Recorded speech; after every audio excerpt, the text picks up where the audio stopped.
Thank you, everybody, for inviting us. And Eric, I didn't thank you for that extra introduction of your involvement with Blue Tech and the port, predating my existence there, but it's really interesting, and thank you very much for putting it. And Matt, thanks for setting up this presentation. So I'm already well poised, and I'm not sure if everybody's still here, but she's a wonderful speaker, and I learned a lot. So yeah, I'm here to talk about the ports in general, but specifically the Port of San Diego and how we're trying to support and be a catalyst for blue economy innovation in and around the San Diego Bay Area. So yes, a lot of people don't know what the port does. I didn't know what the port did until I started to work there. So there's a saying in the port world that when you've seen one port, you've only seen one port. So it's because there's just so many different kinds of ports around the world doing certain things. We do call ourselves a port of opportunity, actually, because we're just not a traditional port. We're not a container port. We're a different type of port. We're in a huge mixed bay in San Diego Bay with a lot of mixed uses. But basically, we were created back in the 1960s to manage tidelands, so water and land rights in and around San Diego Bay on behalf of the citizens of California. So I'll get into that, but we have some missions.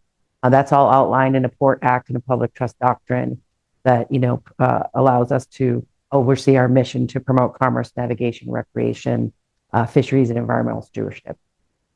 So here is our jurisdiction. So this is San Diego Bay. San Diego Bay is surrounded by 5 cities. San Diego is one of them, but these are the other 4. Our jurisdiction on the land and the water is just a little over 14,000 acres. So, and we manage, like again, I said, we manage those lands on behalf of the citizens of California. You'll see most of it is all inside the bay, except down on Imperial Beach where the Imperial Beach Pier is. There's a small cut, well, it's a 400-acre cutout of ocean territory that we also manage as part of our peer review. And of course, we're not just a port, like we're lots of mixed uses. We're an economic engine. This slide is a bit dated, but we do have, this doesn't include the Navy's impact and other ocean economic impact, but we do have, not just terminals and public piers. We have museums and visitor serving activities, hotels, restaurants, etc. So we have over 800 tenants at the port that make up all of these businesses that we lease land or water rights to conduct their businesses. We also, as a public agency, we're allowed to take taxes from citizens of California to run the port, but we don't do that. And instead we operate, our business model is operating off of royalties on gross revenue of our tenants. I'll explain that, and it becomes more important when I talk about the Blue Economy Incubator and the business model of the incubator. So I'll start off by the top of this slide is, the traditional industries that the port has been involved in since its inception. All these traditional ocean industries are now, the ocean economy is sort of transitioning into this new blue economy where to look at new technologies that will support ocean health and basically support economic growth and improve livelihoods and jobs, but do it in a more sustainable way. So what we're trying to do at the port, Matt alluded to this, I'll talk about a little bit more on one slide about the difficulty of obtaining permits and that as a barrier to entry in California specifically. But the program that we're trying to do with the Aquaculture and Blue Technology Department at the port is to really look at how we can take down barriers to entry for not just startup countries, but not just startup companies, but also, other industries as a whole. So with that, the port and many ports have unique expertise that can support these kinds of things, right? So we have expertise in permitting and entitlements. We do a lot of permitting, land and water use permitting for all of our businesses and our master planning efforts for the future. And we have all of this other work. We have a role as a landlord, an operator, and a regulator. So that puts us in wearing many different hats that can support lots of different things. Our bread and butter is supporting public and public-private partnerships. So ports are uniquely set up to be catalysts and hubs for blue economy innovation. And we happen to be able to do things a little bit differently in San Diego, which I'll talk about in a few minutes. So this leads us to 9 years ago, next month, the port created what they call an Aquaculture and Blue Technology Department to look at new economic and environmental opportunities in both of those spaces. And underneath the program, they created what we call a blue economy incubator. So it's not your traditional business incubator but might offer office space or mentorship services or other things, but instead it was meant to kind of look at a way for the port to partner with early stage companies and facilitate pilot projects. So I'll get into that a little bit more. I'm going to start with the aquaculture side of the house first, where we looked at really with all of the mixed use in San Diego Bay, we really didn't know what we can and can't do with aquaculture. So we set out with a series of partnerships and a series of planning and pre-development studies to look at what kind of aquaculture can we do around the bay, in and around San Diego Bay, and for what purpose. You know, bioremediation is one purpose, food production, restoration. What are these other types of uses? And then how much of it can we do? We focused on shellfish and seaweed because shellfish and seaweed are the only aquaculture farming that is allowed in the state of California. Fish farming is not allowed in state waters of California at the moment. It hasn't been for the last 20 years. But so that's the focus of the study. That's why we chose shellfish and seaweed specifically. And then we just looked at all different things. So we did a lot of planning and pre-development, spatial planning, health testing planning. And then through our Blue Economy Incubator, we actually launched 2 pilot projects. One, Matt described very well with our partnership with him and Sunken Seaweed, which was amazing. The other aquaculture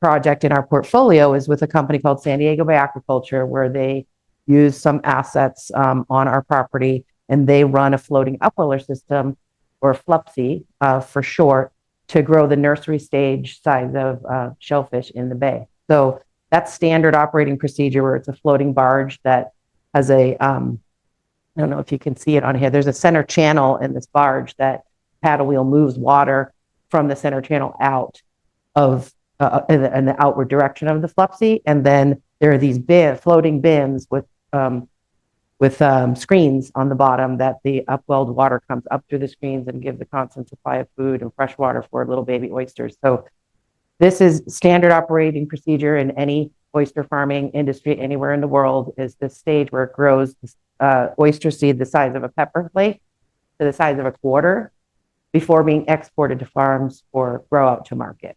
So in San Diego, our really our benefit, this same operation up in northern Pacific Northwest, it takes about 10 months to a year to grow that nursery stage. And in San Diego, it takes 4 weeks. So that's because we just have a nutrient-rich environment here and the warmer water. So it speeds up that cycle, which is really an excellent business model for not just what we're trying to set up to do in San Diego, but for all along the West Coast for supplying juvenile shellfish to West Coast markets in the US and also in Mexico. So super successful projects that have led us to really this long-term planning effort to support shellfish and seaweed. So 9 years of planning and pre-development work. We're here. I'm not going to talk about all the benefits of seaweed because Matt just did that. But there's just lots and lots of opportunity. It's been around for a really long time. So how are we going to do that here?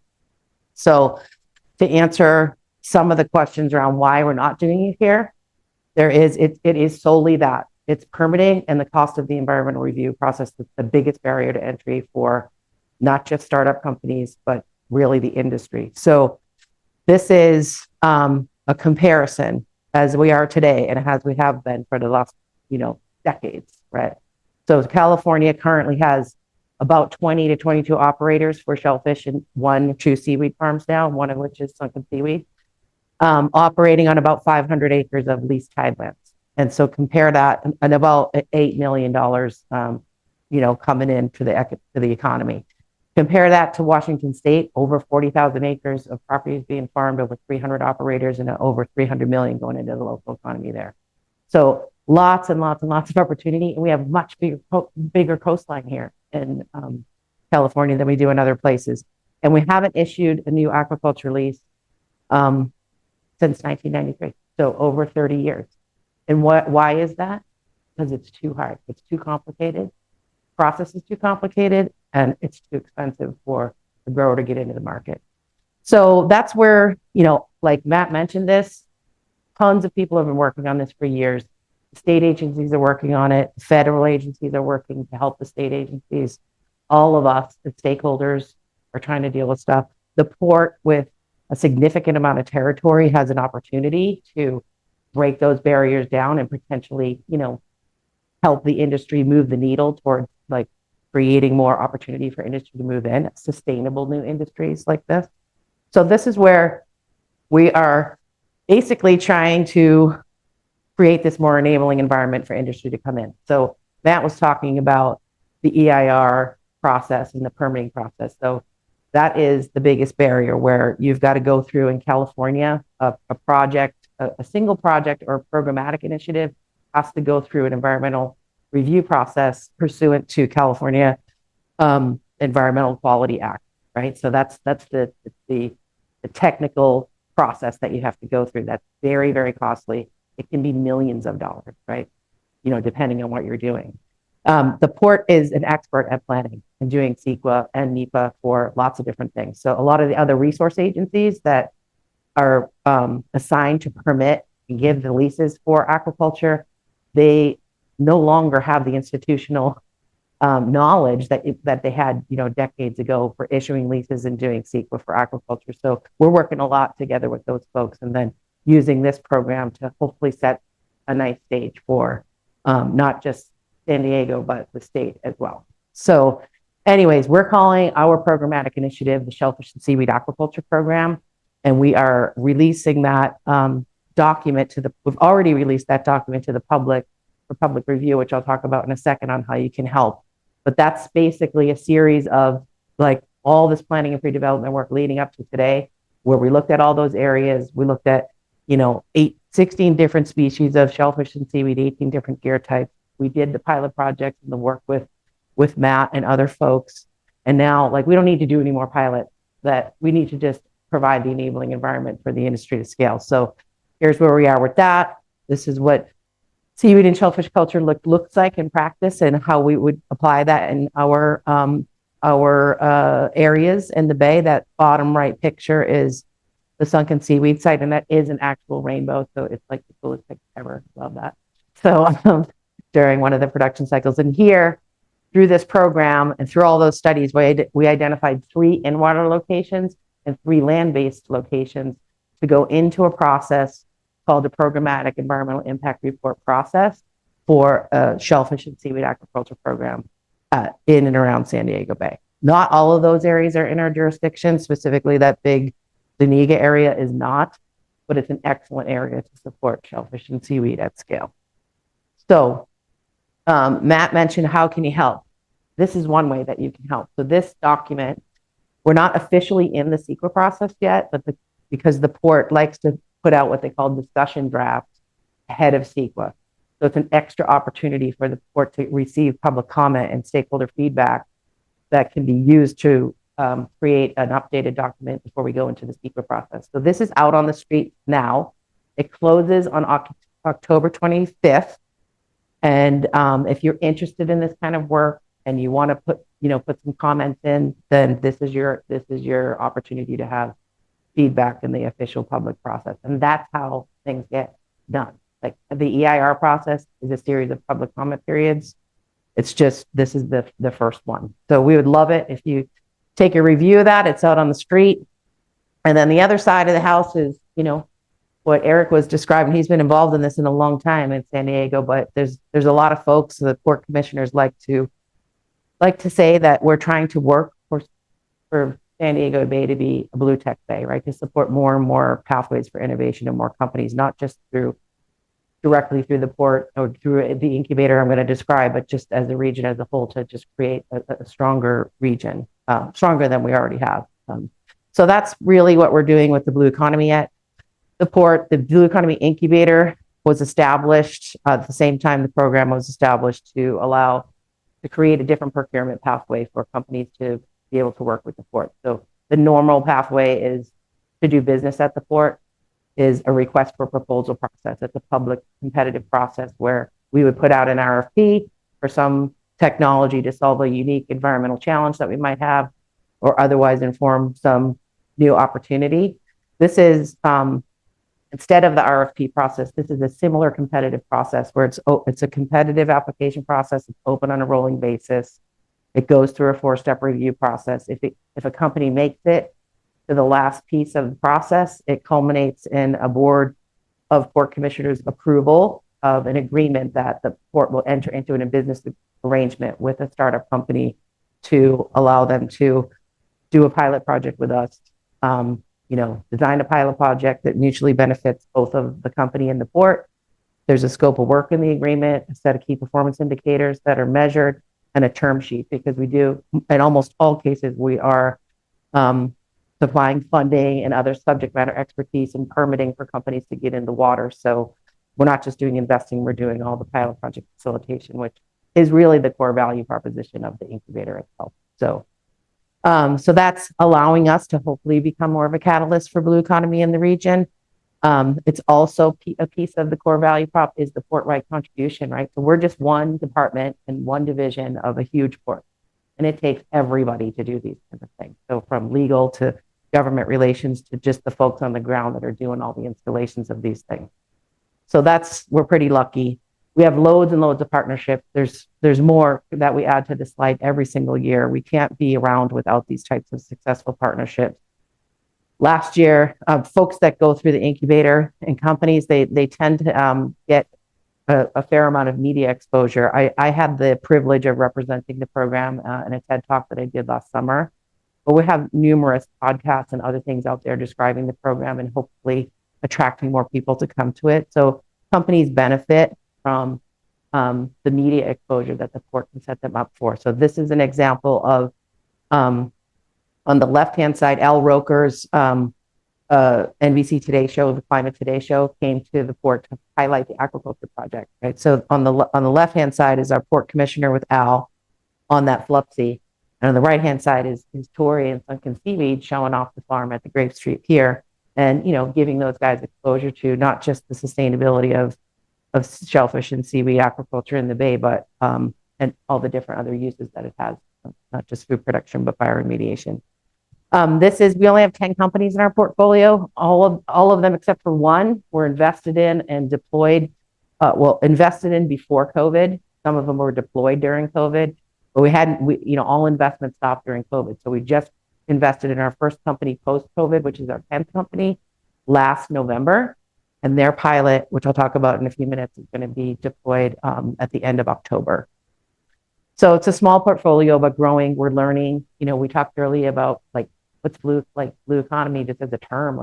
It just didn't really exist before folks like Eric and others sort of, helped create, the awareness, right? So this is our newest company. It's with a local company called HyperKelp. They developed a sensor agnostic buoy platform where you can, attach any kinds of sensor, environmental monitoring sensor, or other types of sensors, noise monitoring, air quality, et cetera, on this buoy and collect that information in near real time. And so we partner with them. We're going to put 5 buoys in and around San Diego Bay, and we're going to collect a whole bunch of information to both inform the shellfish and seaweed program, but also to inform other environmental initiatives at the port. This is Sunken Seaweed, one of our amazingly successful companies, which was, done in partnership with Matt and his lab to build a hatchery and test the 6 different species of seaweeds and develop a technology to produce them, but also grow them on the farm. And then, yes, the research, permit-ready infrastructure like this is a research magnet for funding and stuff that's really important. So yeah, that study, that nutrient study, is so important to us. What you can't see here, this is the farm, and this right here, you can't see it, but it's one of the largest storm drains in San Diego Bay, dumps right into where that farm is. And so it's just those kinds of studies on bioremediation and nutrient uptake are just super helpful. Oh, I touched the screen, sorry. And then, so that's Sunken Seaweed was so successful with their project in the Bay that we reinvested in them to go move up to the furthest port up in California at Humboldt Bay Harbor District. And they partnered with a really well-established shellfish company called Hog Island Shellfish Company to do some tank culture and tumble culture of seaweed. So, and also work on some kelp restoration and other projects up in Humboldt Bay.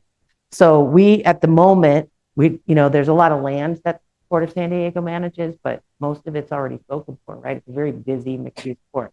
So, and it's not permitted for aquaculture, right? So that we're looking at those land-based locations through the EIR, programmatic EIR, to try to be able to support this land-based piece that Sunken Seaweed is doing up in Humboldt.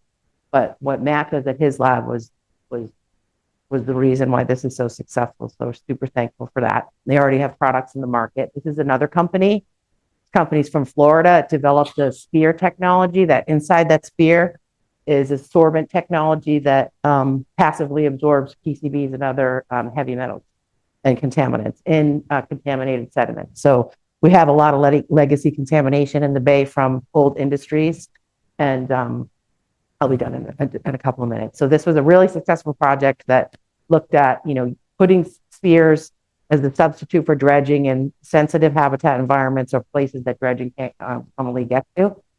They were so successful with their project, they're scaling up globally in the US, and they were one of the top 250 companies for green tech last year, or this year. And then this company is a company out of Israel that came to San Diego to test their bioenhancing concrete technology. That when you add that enhancement technology to concrete mixes for marine infrastructure, it basically lowers the pH of the concrete, so it allows settlement on the concrete while also maintaining structural integrity of the shoreline. In our case, 70% of the shoreline of San Diego Bay, that we manage, which is 34 miles of shoreline, is armored in some way. And there's a lot of riprap or rocks that don't have any habitat value that line the shoreline and protect the shoreline. So they came to us and use their product to create interlocking tide pools that were substituted in place of this riprap, and to measure the biodiversity and the structural integrity of the shoreline. So in just 2 months, like, these things were colonized with everything from shellfish and mussels to all different types of coralline algae, and created a lot of habitat value at the site. These are at Harbor Island. They're staying in place. They're easy to see from the shore. So if you're ever interested in that, it's Harbor Island Park. You park there and walk to the ocean, and you can see the installation there. That actually won a really prestigious climate award this past May, where the port and eConcrete won an award for that type of bioenhancing solution to, or nature-based solution to create habitat and maintain structural integrity of a shoreline. The last company, not the last one, but the active pilot project, is a Canadian company who developed a technology for a 5-in-1 real-time sensor kit for heavy metals of concern in stormwater. So that's helping a lot with our stormwater management. And this is an example of some of our impacts. We've invested almost $2 million in companies to try and solve some of these unique challenges. And that is it. So thank you so much. I think this might be the last time. So thank you. If there's any questions? Feel free to reach out if you want to digest information.